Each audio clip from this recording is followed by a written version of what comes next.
The silence in the tiny apartment was a physical weight, heavier than the unpaid bills stacked on the counter.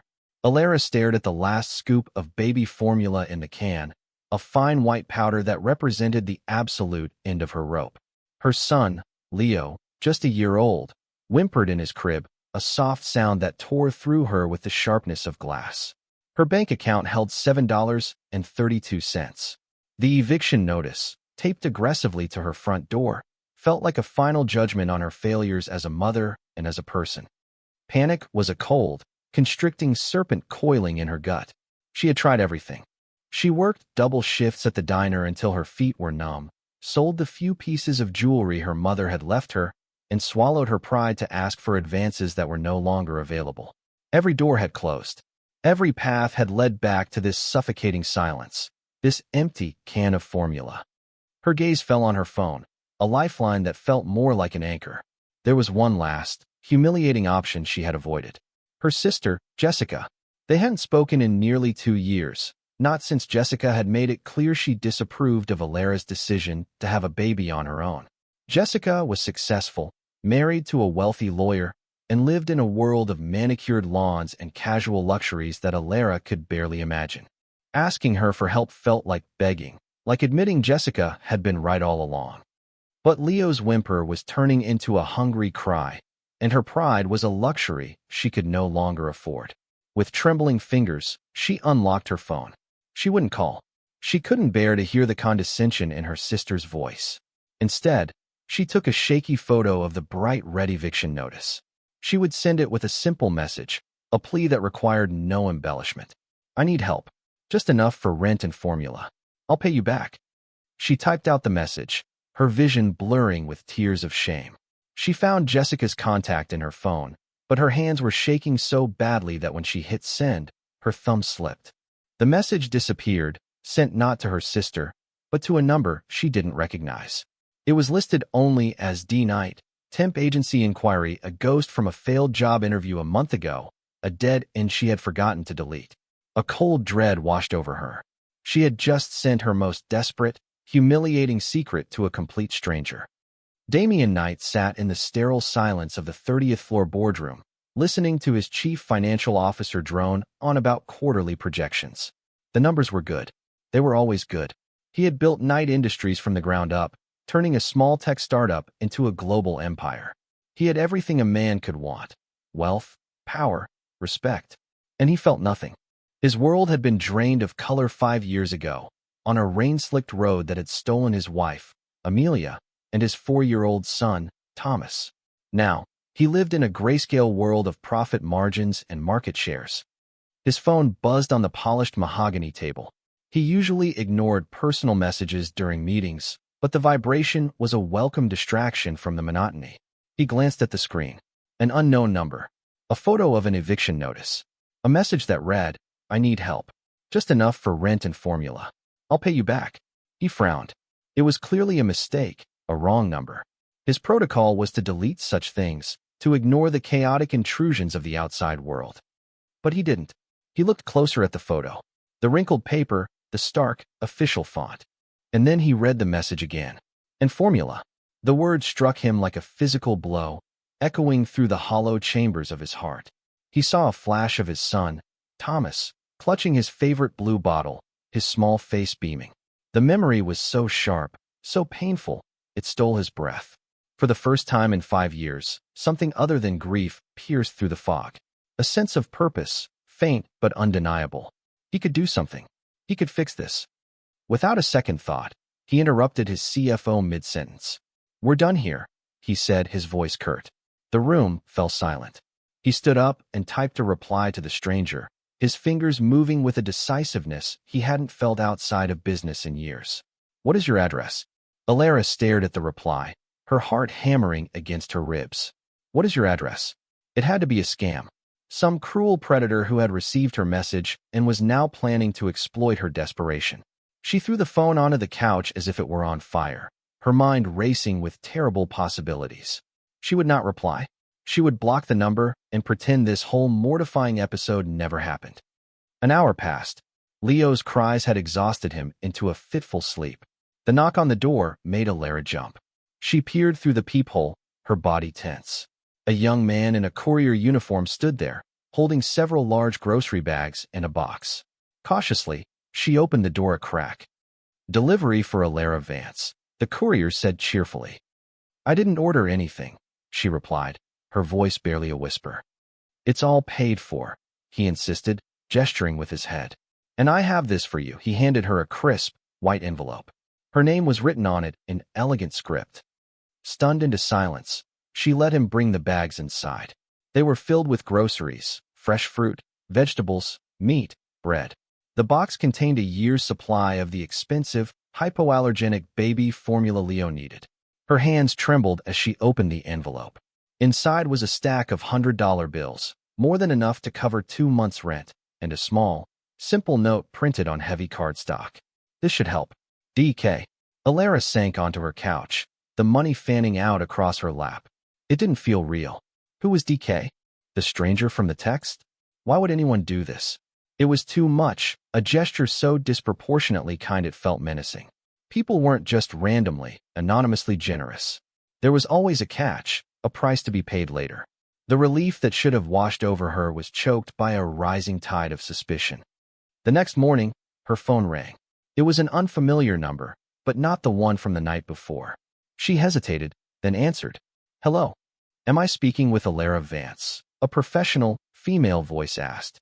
"Yes, this is she.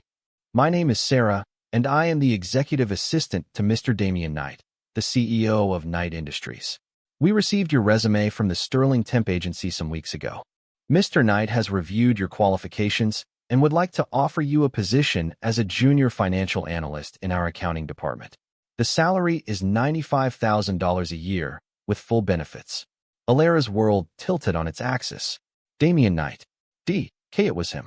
This wasn't a random act of kindness. It was a calculated intervention. The job offer, the money, the formula, it was all connected. Her suspicion hardened into a cold certainty. This man, this billionaire, was playing some kind of game, and she and her son were the pawns. But what choice did she have? $95,000 was more money than she had ever dreamed of. It was a lifeline she couldn't refuse, no matter how tangled the strings were. "I accept," she said, her voice tight. Her first day at Knight Industries was a blur of gleaming marble, hushed efficiency, and intimidating professionals in tailored suits. Her small cubicle felt like a gilded cage. She spent the day in a state of high alert, waiting for the other shoe to drop. At 5 o'clock, Sarah appeared at her desk. "Mr. Knight will see you now."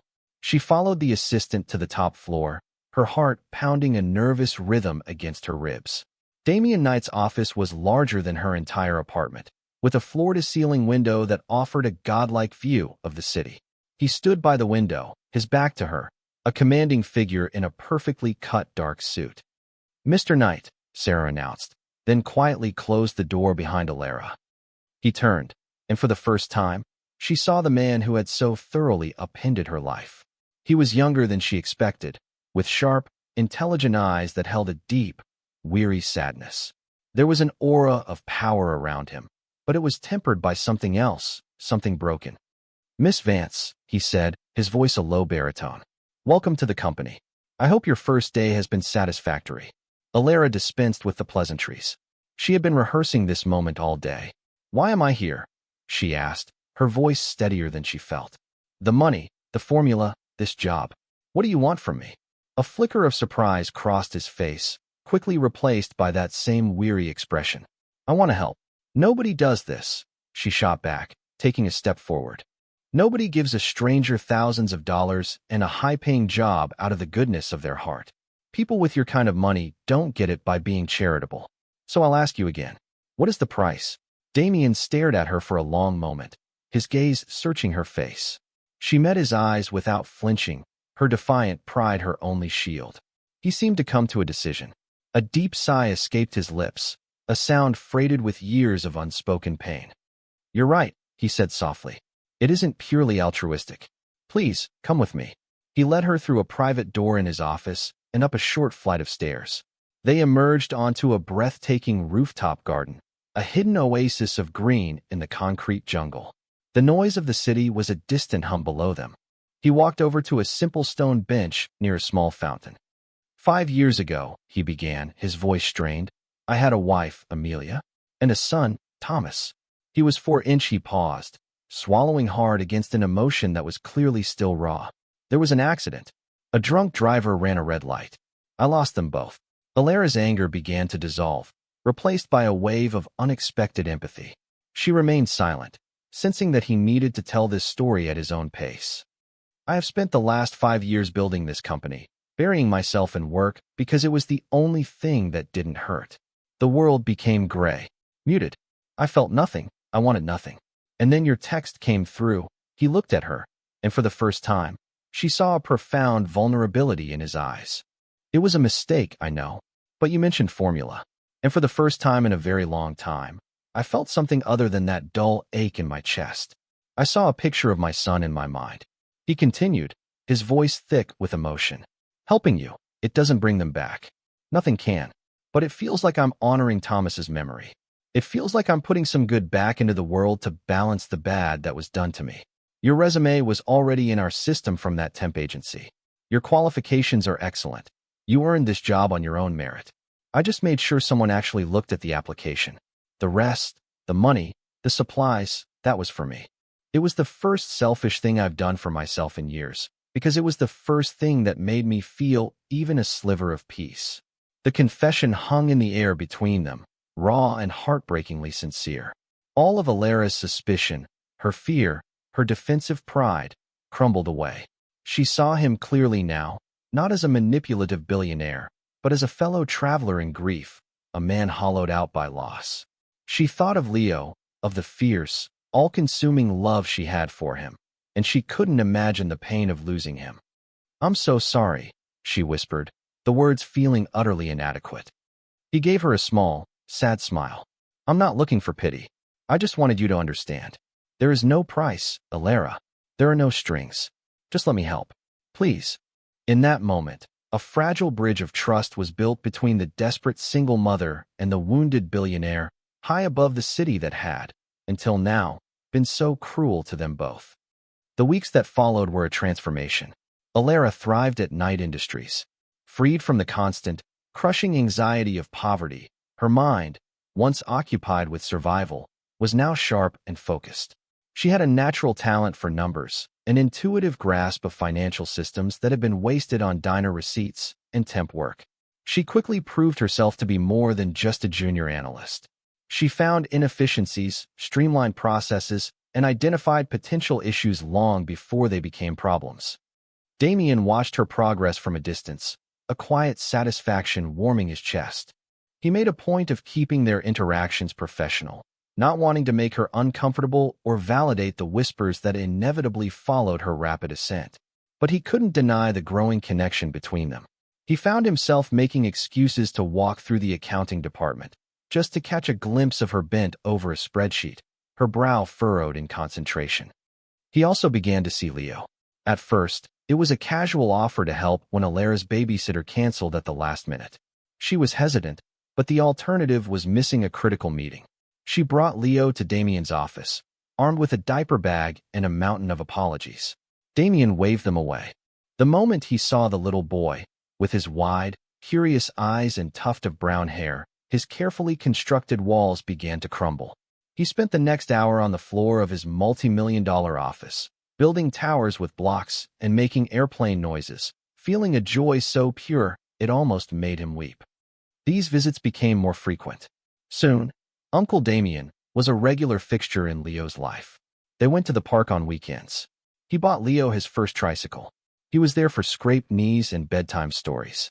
And through their shared affection for her son, Alara and Damien grew closer, their professional relationship slowly, cautiously, blossoming into a deep friendship.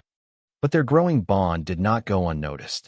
Marcus Thorne, the company's chief operating officer and a man who had long considered himself Damien's rival, watched them with a venomous envy. Marcus had been with the company almost as long as Damien, but he lacked Damien's vision and integrity. He was a creature of greed, and for years, he had been carefully siphoning money from the company through a complex network of shell corporations and falsified invoices. Alara, with her sharp eyes and meticulous nature, was a direct threat to his operation. He had noticed her flagging certain accounts for review, accounts that were perilously close to his own illicit activities. Her closeness to Damien only amplified the danger. He had to get rid of her. And in doing so, he could also strike a blow against the man he so deeply resented. The attack came without warning. Alara arrived at work one Monday morning to find that her security badge wouldn't open the door. A moment later, two stern-faced security guards approached her. "Miss Vance, you need to come with us." They escorted her to a conference room where Marcus and the head of human resources were waiting. Marcus wore a look of feigned solemnity. "Alara," he began, his tone dripping with false regret. "An internal audit has uncovered significant financial discrepancies. We've traced a series of unauthorized fund transfers to an offshore account, and all the digital evidence points directly to you." Alara stared at him, dumbfounded. "What? That's impossible. I haven't done anything." "The evidence is quite compelling," Marcus said, sliding a folder across the table. It was filled with forged documents, manufactured server logs, and transactions that perfectly mimicked her digital signature. It was a masterful frame-up. "Your employment is terminated, effective immediately. We are required to inform you that the company will be pressing criminal charges." The world swam before her eyes. The life she had so carefully rebuilt was being torn apart. She thought of Leo. She thought of going to jail, of losing her son. The old, familiar panic seized her, cold and suffocating. She was escorted from the building, her personal effects in a cardboard box, the judgmental stares of her former colleagues burning into her back. Damien was in a meeting in Tokyo when he got the news. He listened to the security chief's report, his knuckles turning white as he gripped his phone. He knew, with absolute certainty, that Alara was innocent. And he knew, with that same gut instinct, that Marcus Thorne was behind it. He cut his trip short, his mind a whirlwind of cold fury. He landed back in the city 16 hours later and went straight to Alara's apartment. He found her pale and distraught, surrounded by legal papers she couldn't comprehend. Leo was asleep in his room, oblivious to the storm that had broken over their lives. "I didn't do it, Damien," she whispered, her eyes filled with tears. "You have to believe me." "I know," he said, his voice soft but firm. He knelt in front of her, taking her trembling hands in his. "I never doubted you for a second. This is Marcus. He's been hiding something, and you got too close. We are going to fight this, and we are going to win." His unwavering faith was the anchor she desperately needed. Her mind, momentarily clouded by fear, began to clear. "Wait," she said, her eyes lighting up with a sudden thought. "The quarterly consolidation reports. There was a pattern I couldn't figure out. Small, recurring payments to a subsidiary, a logistics company called Viridian Solutions. The invoices were always vague, but they were always approved by Marcus's office. I thought it was just sloppy bookkeeping." She jumped up and ran to her laptop. "Before they locked me out, I was working on that file. I get paranoid about losing my work, so I backed up the entire folder to my personal cloud drive last week." For the next 48 hours, they barely slept. Fueled by coffee and a burning need for justice, they huddled over her laptop at her small kitchen table. Damien used his resources to pull the corporate registration for Viridian Solutions, while Alara used her expertise to untangle the complex web of transactions. Together, they discovered the truth. Viridian Solutions was a shell company, and the sole owner was Marcus Thorne's brother-in-law. For 5 years, Marcus had been billing Knight Industries for phantom services, embezzling over $50 million. The evidence against Alara had been planted to cover his tracks when he realized she was getting close. "We have him," Damien said, a grim satisfaction on his face. He funneled the money through 3 different offshore banks, but the initial transfer always came from Viridian. "You found it, Alara. You found the key." The next morning, Damien called an emergency meeting of the board of directors. Marcus arrived looking confident, even smug, believing he had successfully eliminated his problem. He watched as Damien walked to the head of the table, followed by Alara. A murmur went through the room. "What is she doing here?" Marcus demanded, his voice sharp. "She is here," Damien said, his voice dangerously calm, "to present her findings from an independent audit she has been conducting." He gestured to the large screen at the end of the room. For the next 30 minutes, Alara walked the board through the evidence. With a clear, steady voice, she laid out the entire scheme: the shell company, the forged invoices, the offshore accounts. She presented bank records, corporate filings, and the digital trail that led directly and irrefutably to Marcus Thorne. The color drained from Marcus's face. He started to bluster, to deny, but the evidence was overwhelming. When she finished, the room was silent. Damien looked directly at his rival. "The authorities are on their way, Marcus. It's over." As security guards entered the room to apprehend a defeated Marcus Thorne, the tension finally broke. The board members erupted in a mixture of shock and applause for Alara's brilliant work. But she barely heard them. She was looking at Damien, who was looking back at her with an expression of such profound pride and admiration that it made her heart ache. Later that evening, after the chaos had subsided, they stood in the quiet of his rooftop garden. The adrenaline of the past few days had faded, leaving behind a raw, undeniable emotion. The crisis had stripped away all their pretenses, forcing them to rely on each other completely. They were no longer just a boss and his employee, or two friends bound by a shared affection for a child. They were partners. "You saved my company," Damien said, his voice filled with gratitude. "You saved me," she replied, looking up at him. "You believed in me when no one else would have." He reached out and gently brushed a stray strand of hair from her face, his touch sending a jolt of electricity through her. "Alara," he began, his voice dropping to a whisper. "These past few months, watching you with Leo, working with you, you've brought the color back into my world. I never thought I could feel this way again. I never thought I would want to. But I can't imagine my life without you and your son in it. I love you." Tears welled in Alara's eyes, but this time, they were tears of joy. "I love you too, Damien." He closed the distance between them, and his lips met hers in a kiss that was both a culmination and a beginning, a promise of a future she never dared to dream of. 1 year later, the city glittered below them like a carpet of scattered diamonds. Alara stood on the balcony of the grand ballroom, a glass of champagne in her hand, the soft silk of her evening gown whispering around her. She was no longer just Alara Vance, junior analyst. She was Alara Vance, the newly appointed chief financial officer of Knight Industries. The promotion had been earned not through nepotism, but through the sheer force of her talent and dedication, which had become legendary within the company. A small hand tugged on her dress. "Mommy up." Leo, now a sturdy 2-year-old in a tiny tuxedo, reached for her with his arms outstretched. Before she could bend down, a pair of strong, familiar arms scooped him up. "There's my little man," Damien said, kissing the top of Leo's head. The boy giggled and wrapped his arms around Damien's neck. "Dada," he squealed with delight. The word, once a hesitant experiment, was now a natural, joyful part of their lives. Damien smiled at Alara over their son's head, his eyes full of a love so deep and steady it was still sometimes took her breath away. On her left hand, a simple, elegant diamond engagement ring caught the light. They were a family, not a broken one, or a makeshift one, but a whole and happy one, forged in the crucible of desperation and trust.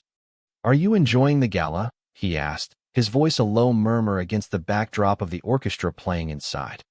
"It's perfect," she said, leaning her head against his shoulder. "Everything is perfect." She looked out at the sprawling city, a place that had once seemed so vast and uncaring. She remembered the crushing weight of that eviction notice, the shame of sending that misdirected text. It felt like a lifetime ago. A moment of absolute despair had accidentally connected her to a man drowning in his own grief. Together, they had found a lifeline. They had healed each other. Her life was no longer about survival. It was about partnership, about love, about building a future. She had found professional fulfillment she never knew she was capable of, and a personal happiness she had thought was lost to her forever. She thought about the strange, unpredictable path that had led her here, to this balcony, into the arms of this man and his unconditional love. A wrong number had led to the right life. And for the first time in a very long time, Alara Vance felt completely, utterly, and securely home.